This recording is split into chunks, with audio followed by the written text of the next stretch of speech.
dalam sejarahnya pemilihan presiden dari debat hanya satu yang blunder, 01. Angin tidak punya KTP, nyewa pengacara nggak punya KTA, sedangkan punya kadaluarsa, blunder kan? Astagfirullah, bagaimana ini blunder KTP, KTA, kadaluarsa, udah dah, itu aja udah. Kami menggugat sebagai bentuk dedikasi kami untuk menjaga kewarasan, untuk menjaga. Sampean sama Pak Anies itu sama aja Pak ya, 11-12. Orang kalau ngegugat itu yang bermutu sedikit, jangan ngegugat kok kewarasan. Yang nggak waras itu siapa?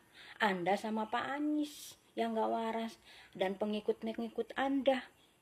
Bagi kami mah pengikutnya 02 dari sebelum Pak Prabowo diumumkan jadi presiden juga. Kami mah selalu waras kok.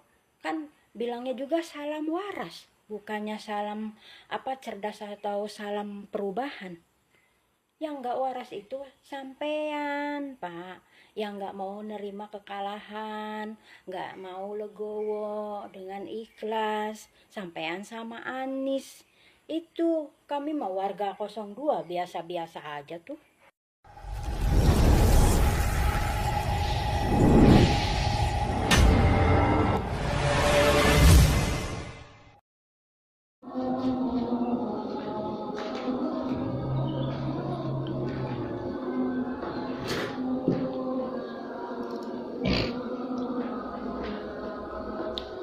Assalamualaikum warahmatullahi wabarakatuh, saudara-saudaraku sebangsa dan tanah air dimanapun kalian berada.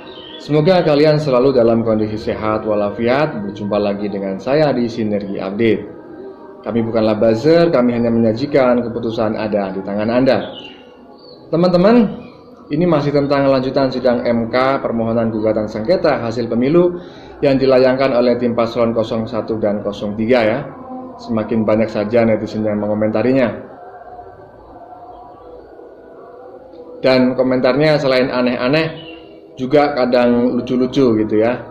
Nah, bagaimanakah komentar-komentar mereka? Tidak menunggu lama, mari kita tonton videonya, kemudian mari kita komentari bersama di bagian akhir video. Diem, tunggu aja pelantikan nanti ya. Gak usah repot ya, kita aja loh, anak-anaknya Abah ya, happy ya, senang-senang, belanja mau bulan suci Ramadan, persiapan bulan suci Ramadan, sedekah, berbagi kurma. Ada ibu gaduh TV di bumi, santai anak Abah di belah mana santai nak. Anak-anak Abah tuh masih pada demo. Ibu tinggal berita, entah Allahu Akbar. Ibu lihat berita bu ya. Jangankan anak-anak abahnya aja masih ada di MK tidak menerima kekalahan. Wih, ditanya mana kecurangan, TPS mana, siapa saksinya, tengah jawab bu. Tengah jawab kamari sidang MK nu diomongkan 90% tentang bansos. Pan bansos mah lain ke MK atau pengaduan oke.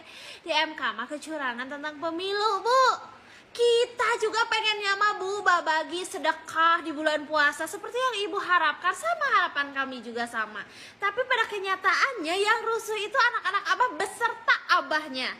Ganjar juga. Loh kok kayak gak punya TV gitu, ini saya. Ya, ini barusan adalah video dari pendukung Abah yang mengatakan bahwa para pendukung Abah santai-santai saja dan sedang menjalani ibadah Ramadan dengan khusyuk, berbagi kurma dan lain-lain. Tapi langsung disambut ya dengan komentar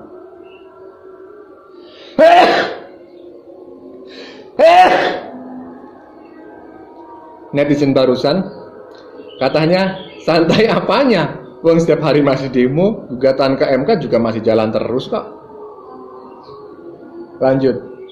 Sidang sengketa pemilu udah kayak Marvel versus DC, di mana setiap kubu punya jagoan tim hukumnya masing-masing teman-teman. Tapi menariknya emang kubu 02 sih, yang paling kondang dan familiar kan. Siapa lagi kalau bukan Hotman Paris, Yusril, sampai Otto Hasibuan. Nah lalu teman-teman apa aja sih yang dibahas gitu? Jadi tepatnya hari Rabu tanggal 27 Maret kemarin, dua kubu ini nih 01 dan 03 itu ya ikut hadir di persidangan perselisihan hasil pemilu umum alias PHPU. Jika kita breakdown, tiap kubu ini punya gugatannya masing-masing. Ya walaupun tujuannya sama sih, tentang pemilu curang dan paslon 02. Mulai dari kubu 01 nih, Anies Caimin, pihak mereka itu meminta supaya Gibran didiskualifikasi karena nggak memenuhi syarat usia calon pilpres dan meminta pilpres 2024 itu diulang tanpa mengikutsertakan Gibran, alias Prabowo harus ganti cawapres lain. Kemudian untuk kubu 03 Ganjar Mahfud, pihak mereka itu menggugat dan ikut buka suara juga bahwa gugatan yang diajukan ke 02 itu tidak mendasar dan hanya opini saja. Jadi menurut kalian endingnya bakal gimana nih? Kalau ditanya, Bang, kenapa sih harus ada gugatan-gugatan gini? Iya teman-teman, jadi gugatan setelah pemungutan hasil pemilu itu sah dan suatu hak juga bagi kubu yang ingin mengajukan gugatannya. Di pemilu sebelumnya juga sebetulnya sama. Ketika Jokowi itu menang, pihak Prabowo menggugat. Ketika zaman SBY menang, pihak kubu lawan pun menggugat. Tapi memang dari tiap gugatan pilpres belum pernah ada yang menang, alias gugatan dari kubu lawan selalu tumbang di MK. Terpendapat kalian soal ini ya? Ya, betul teman-teman ya. Jadi tim pengacara paslon 02 lah yang terlihat sangat mentereng dibanding tim pengacara paslon 01 dan 03. Tim pengacara paslon 02 masih dianggap lebih baik karena di sana ada nama OJK Ligis, Hotman Paris, Otto Hasibuan, dan lain-lain. Lanjut.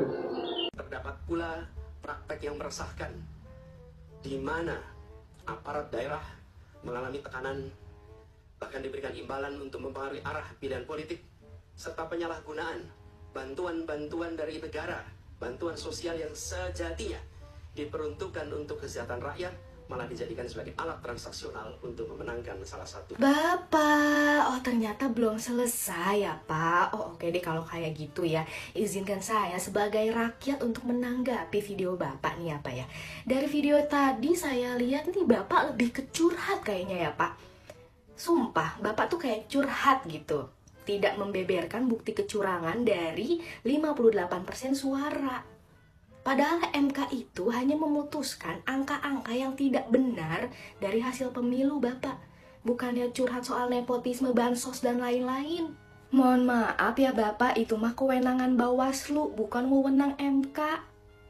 Ya, gimana mau dikabulkan sama MK Pak? Karena bukan pada tempatnya.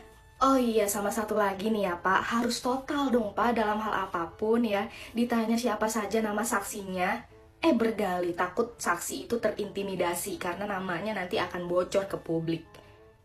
Total dong Pak, kasih aja datanya ke MK. Sampai MK bilang, insya Allah sama kami nggak akan bocor kok. Sampai dibilang kayak gitu loh.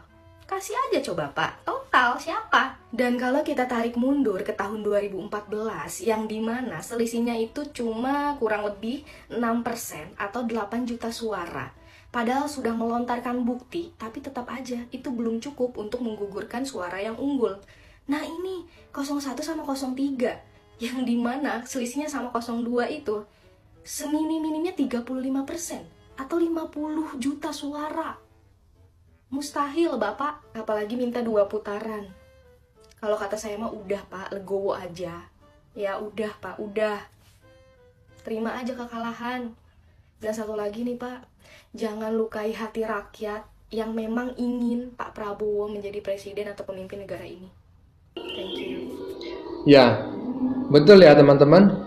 Kita dengar tadi pidato Pak Anies kayaknya memang lebih dekat pada curhat daripada membuktikan kecurangan yang benar-benar telah terjadi di lapangan ya. Padahal kan itu di sidang MK, gugatan hasil pemilu. Jadi di sidang MK tentang gugatan hasil pemilu. Seharusnya Pak Anies justru menunjukkan bukti-bukti kecurangan, bukan malah curhat ya. Lanjut. Hari ini adalah hari yang sangat menyenangkan bagi saya. Karena apa? Karena saya dapat melihat lelucon yang ditunjukkan oleh calon-calon pemimpin kita yang gagal itu loh. Ini salah satunya nih. Yang mulia Hakim Mahkamah Konstitusi. Hari ini adalah sebuah momen yang sangat penting dalam sejarah kita. Kami berdiri dengan penuh rasa hormat di depan Mahkamah Konstitusi. Kayaknya kemarin ada yang ngejek-ngejek MK. Siapa ya? Cuman gini, Gus, kalau dari baliho itu rutenya panjang. Kalau mau cepat MK.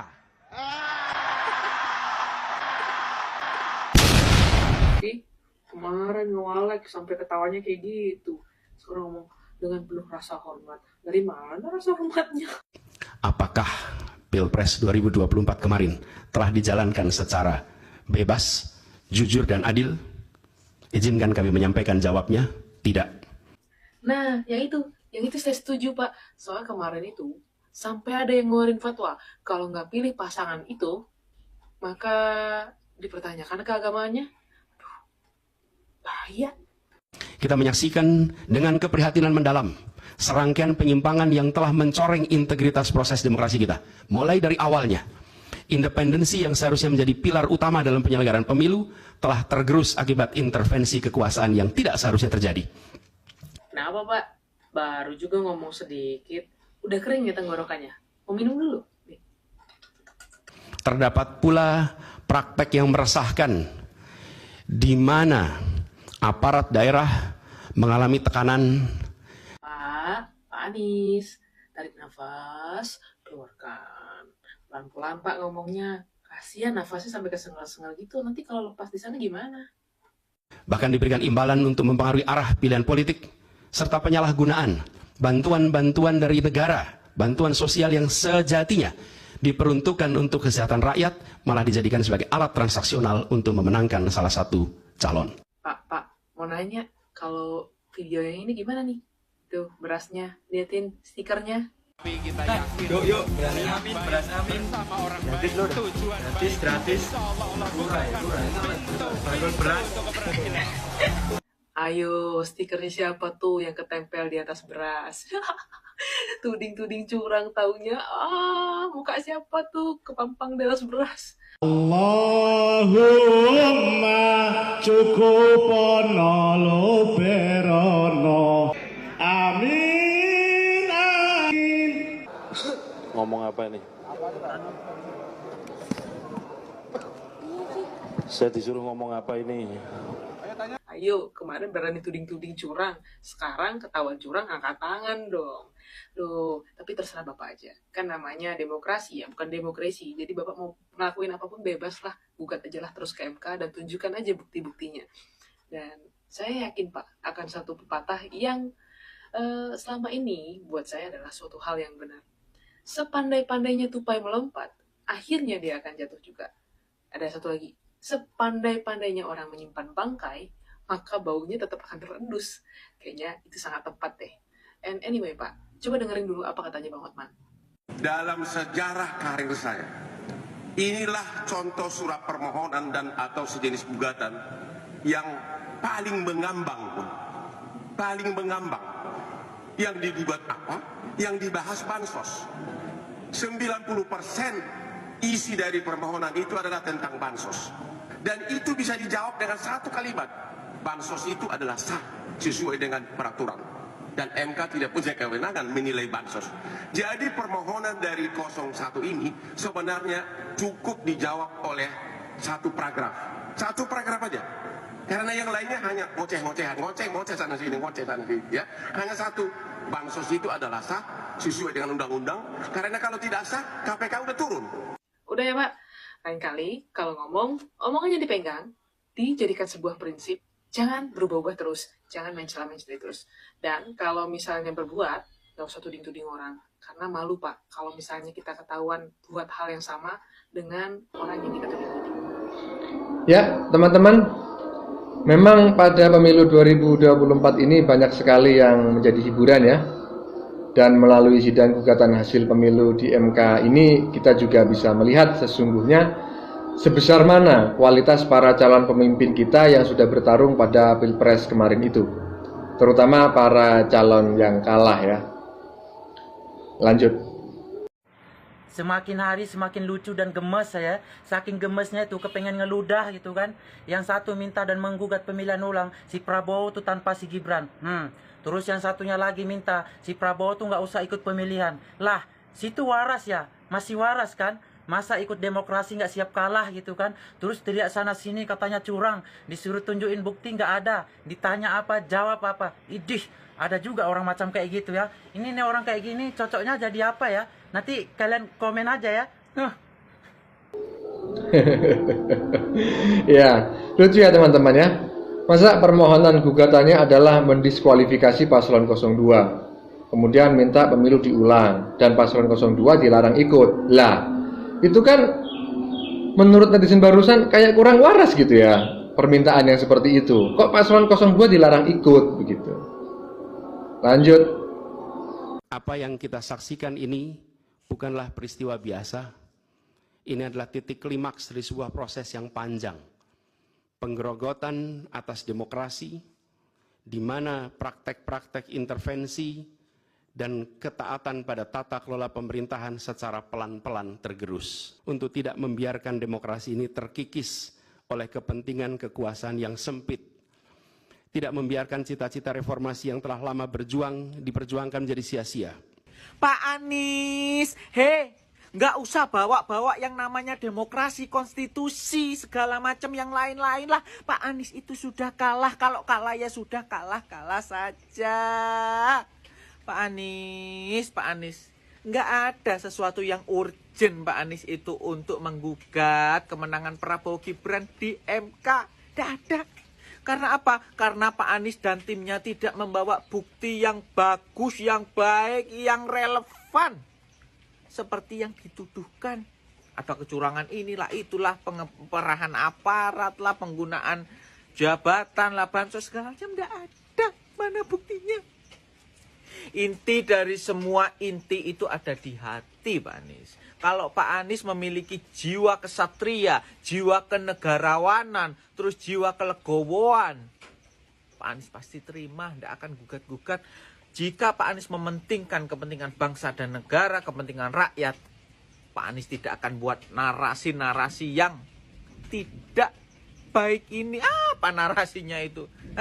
Narasinya tidak relevan, tidak sesuai dengan kenyataan, fakta yang ada di lapangan. Ya Pak Anies, sabar Pak Anies, sabar. Kalau kalah ya kalah saja ya. Nanti nyalon lagi di mana gitu, RT, RW, kepala desa atau apa gitu. Bupati tidak apa-apa bareng saya ya. Ya, saya setuju dengan pendapat netizen barusan ya teman-teman. Jika Pak Anies mementingkan kepentingan bangsa dan negara, pasti dia tidak akan melayangkan permohonan gugatan hasil pemilu ini ke MK. Apalagi sampai membuat narasi-narasi yang cenderung menurut netizen barusan tidak relevan dengan fakta di lapangan ya. Lanjut. Kami menggugat sebagai bentuk dedikasi kami untuk menjaga kewarasan, untuk menjaga. Sampean sama Pak Anies itu sama aja Pak ya, 11-12. Orang kalau ngegugat itu yang bermutu sedikit. Jangan ngegugat kok kewarasan. Yang nggak waras itu siapa? Anda sama Pak Anies yang nggak waras. Dan pengikut-pengikut Anda. Bagi kami mah pengikutnya 02. Dari sebelum Pak Prabowo diumumkan jadi presiden juga. Kami mah selalu waras kok. Kan bilangnya juga salam waras. Bukannya salam cerdas atau salam perubahan. Yang nggak waras itu sampean Pak, yang nggak mau nerima kekalahan, nggak mau legowo dengan ikhlas, sampean sama Anies. Itu kami mau warga 02 biasa-biasa aja tuh. Ya, ini sama dengan video kemarin ya teman-teman ya. Jadi Pak Ganjar malah balik ditanya yang tidak waras itu siapa Pak? Kalau melakukan gugatan ke MK ya seharusnya materi gugatannya yang keren sedikit lah. Kok malah membahas kewarasan? Emang yang tidak waras siapa? Lanjut. Andaipun pemohon mendalilkan penetapan pasangan calon wakil presiden nomor urut 2 tidak memenuhi syarat formil, semestinya pemohon melayangkan keberatan. Atau setidak-tidaknya keberatan ketika pelaksanaan mulai dari pengundian nomor urut pasangan calon sampai dengan pelaksanaan kampanye dengan metode debat pasangan calon. Bahwa dalam kenyataannya pemohon tidak mengajukan keberatan sama sekali kepada termohon, baik ketika pelaksanaan pengundian nomor urut pasangan calon maupun pelaksanaan kampanye dengan metode debat pasangan calon. Sebaliknya, Pemohon bersama pasangan calon nomor urut 2 mengikuti tahapan pengundian nomor urut dan tahapan kampanye dengan metode debat pasangan calon. Bahkan dalam pelaksanaan kampanye dengan metode debat pasangan calon, pemohon saling melempar pertanyaan, jawaban, serta sanggahan dalam semua kesempatan kampanye dengan metode debat yang difasilitasi oleh termohon. Sekali lagi yang mulia, pemohon tidak menyampaikan keberatan apapun. Bahwa tampak aneh apabila pemohon baru mendalilkan dugaan tidak terpenuhinya syarat formil pendaftaran pasangan calon presiden tahun 2024 setelah diketahui hasil penghitungan suara. Baru tahu ya Pak. Baru sadar. Kita mah Pak sudah 2 bulan 3 bulan ke belakang sudah mengetahui mereka aneh-aneh Pak. Gimana rasanya Pak menghadapi anak-anak Abah dan anak-anak Pak Uban? Pusyang. Yang tabah ya, yang sabar ya Pak. Tenang Pak, Bapak tidak sendirian. Ayo sama-sama kita meratapi kepusingan berdebat dengan anak-anak Abah, anak-anak Pak Uban. Gimana Pak menghadapi anak-anak Abah dan Pak Uban? Pusyang? Ya, benar ya teman-teman.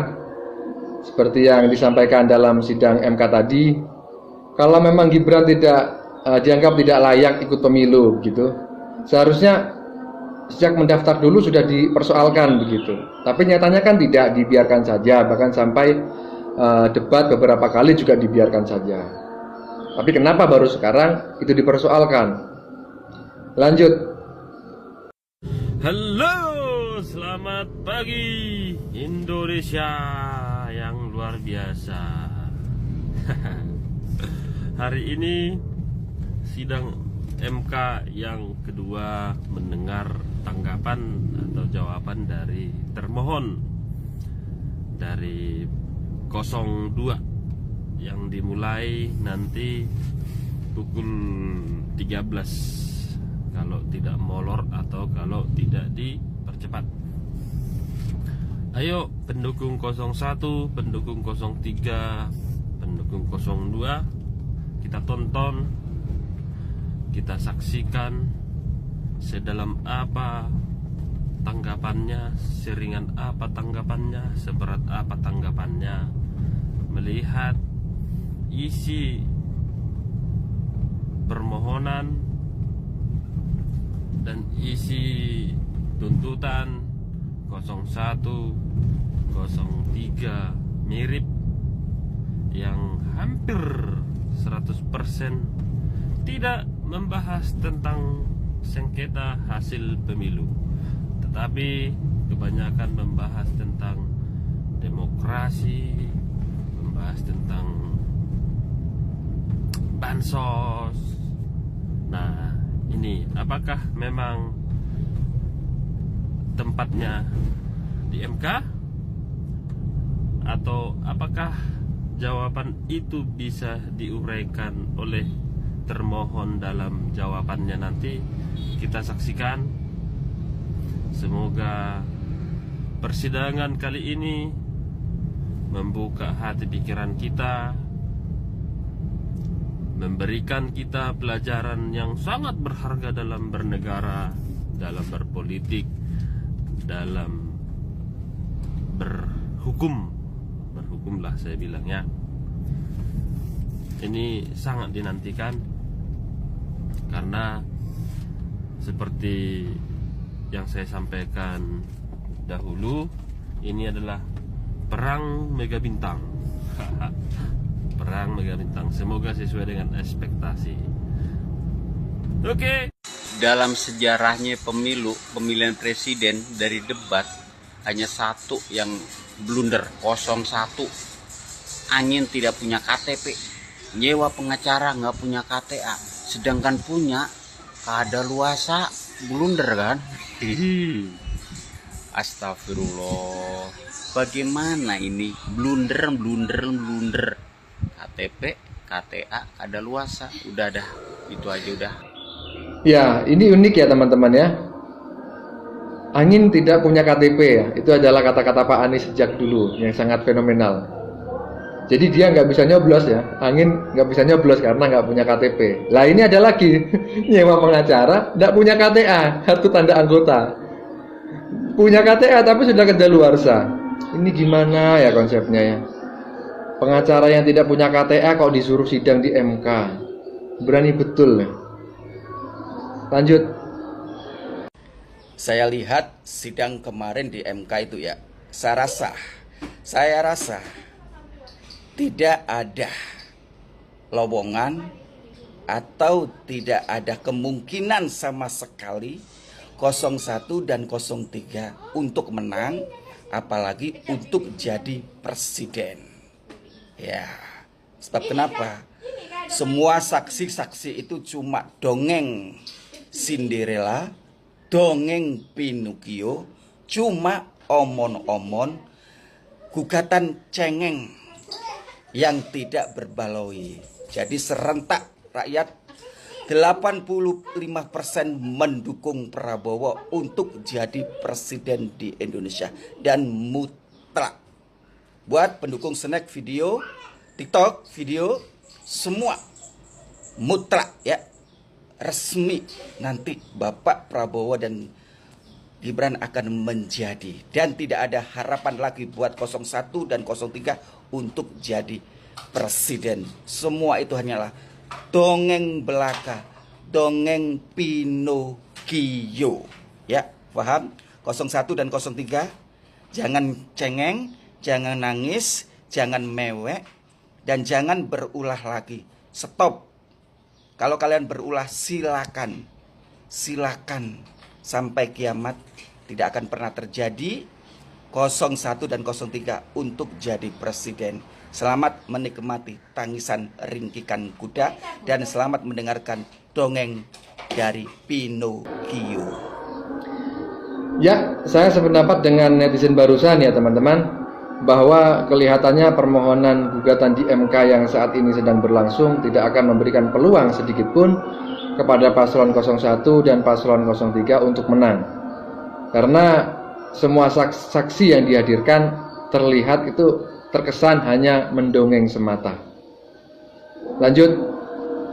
Aku masih mengamatin aja sidang saat ini gugatan di MK. Ada itu dari pernyataan bahwa milih 02 itu karena bansos. Aku cuman ketawa dan senyum. Aku belum bicara apa-apa. Terus mestinya nilai 02 itu 0. Di mana letak kau menghargai pemilih 02 dianggap 0? Aku masih ketawa dan senyum aja, masih senyum aja.